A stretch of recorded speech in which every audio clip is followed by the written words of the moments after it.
Hello friends, நம்ம இன்றைக்கி வள்ளியம்மா சமையலில் பாலக்கீரை நம்ம எப்படி கடையிறதுன்னு பார்க்கலாங்க. அதுக்கு முதல்ல பருப்பு வேக வைக்க போகிறோம். அதுக்கு பருப்பில் என்னென்ன போடுறேன் அப்படின்னு சொல்கிறேன். பருப்பு கூட ஜீரகம், மஞ்சத்தூள், தக்காளி இது மட்டும் நம்ம போட்டு குக்கரில் வேக வைக்க போகிறோங்க. அது வெந்ததுக்கப்புறம் கீரையை போட்டு வேக வைக்கலாம்.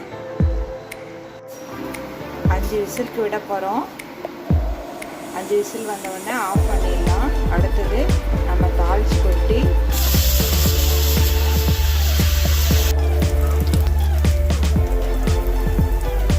நம்ம பூண்டு போட போகிறோம்.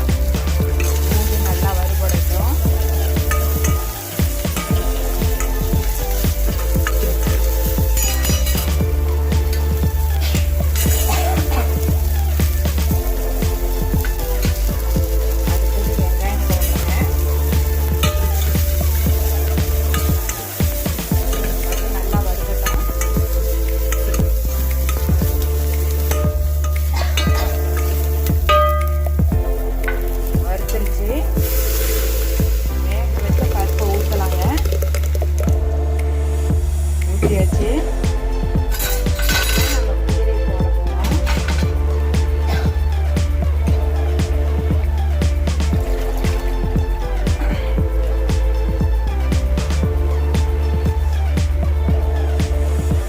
பாலக்கீரை இது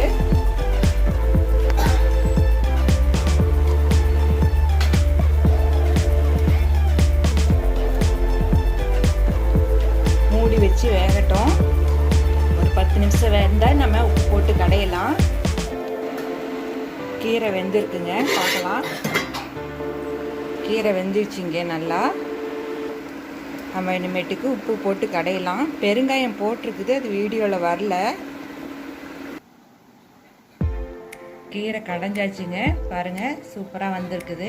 டேஸ்டியாக இருக்கும். நம்ம சாப்பிட்டு பார்க்கலாம். இந்த வீடியோ பிடிச்சிருந்தீங்கன்னா லைக் பண்ணுங்கள், ஷேர் பண்ணுங்கள், கமெண்ட் பண்ணுங்கள், சப்ஸ்கிரைப் பண்ணுங்கள். தேங்க்யூ.